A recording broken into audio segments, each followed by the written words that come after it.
After World War II, Europe was devastated and Reconstruction finally began. This was a time of political development as well as societal growth. When the Communist East and Capitalist West realized that they had the power and technology for a nuclear holocaust, tensions rose, leading to the beginning of the Cold War.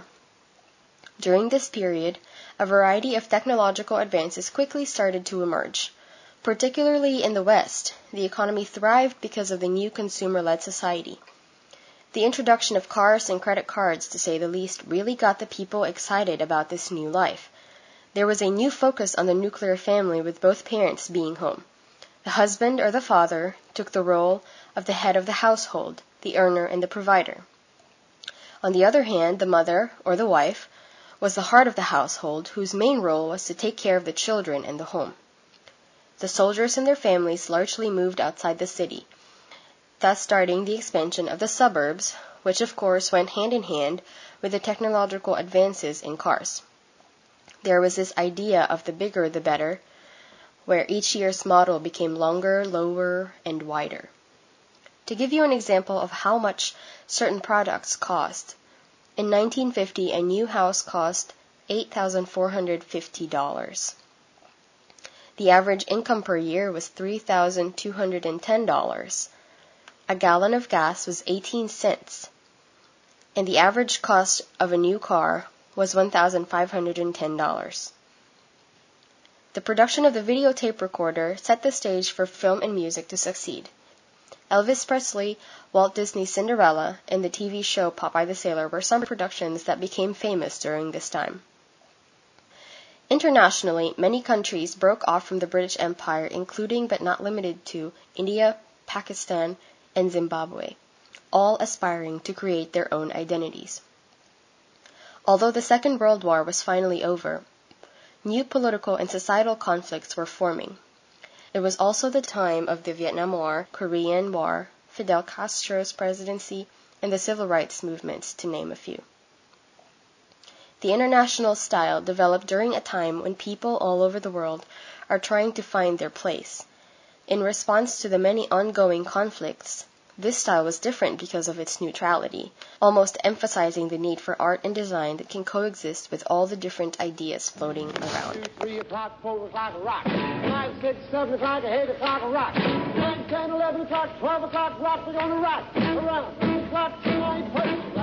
The international style was developed in the 1950s in Switzerland. Also known as the Swiss style, it is characterized by clean lines, sans serif fonts, using the grid, and an asymmetrical flush-left layout.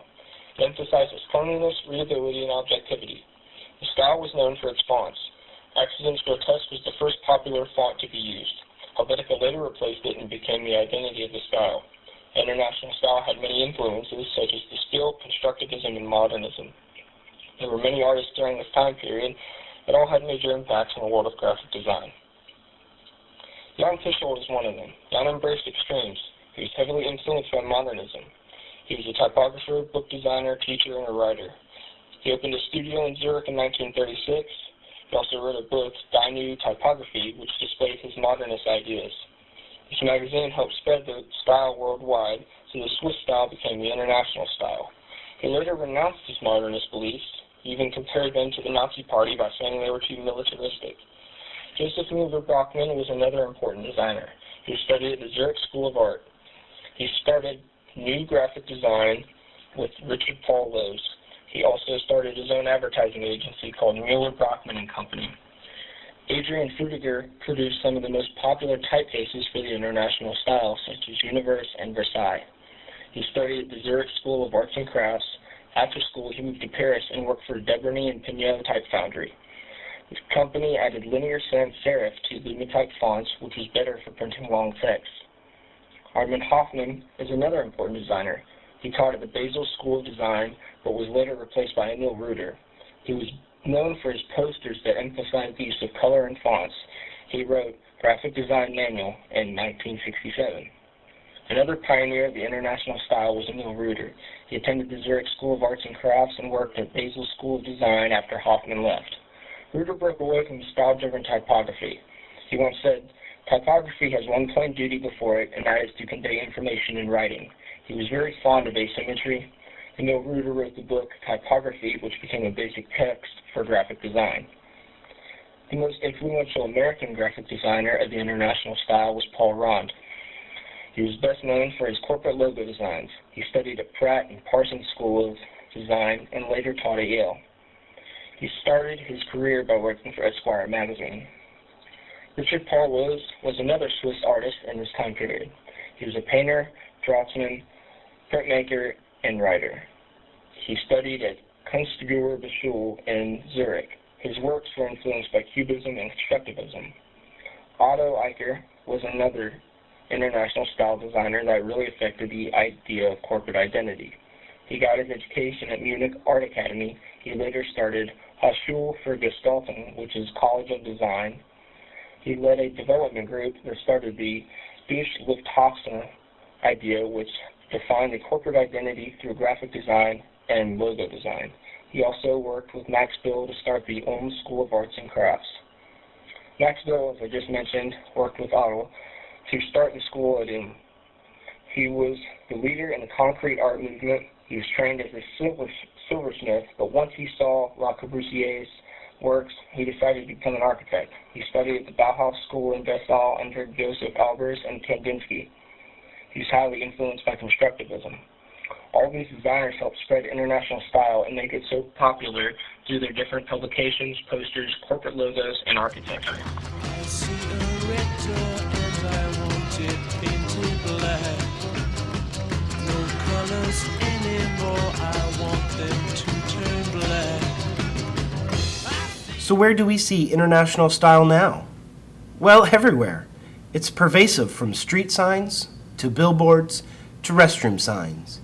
It is taught in graphic classes in colleges all over the country. Students learn how to lay out a page by these design principles and will continue to be taught because of its universal nature. But how else has this design style reached our modern lives? Well, in short, the web. That's right, the internet even has an influence from international style. The artists of the period were using more than top-down communication and were creating user-friendly interfaces. International style designers tended to make their message in a clear, unobtrusive fashion. I can make the point that they were even thinking, in a broader sense, about usability long before the web even existed. They used white space, the grid, clear and legible typography, and photographs. These same elements are used in web design. So let's check it out. There's Twitter, Google, Facebook, Apple, YouTube, Flickr, and the SPSU website. The international style was known for clean lines, sans serif fonts, using the grid, asymmetrical flush left layout, and they also often used photography. It also emphasized cleanliness, readability, and objectivity. Website design is also based on these principles. So now that I pointed it out, you will see this style everywhere. Well, I hope you enjoyed this presentation about the international style.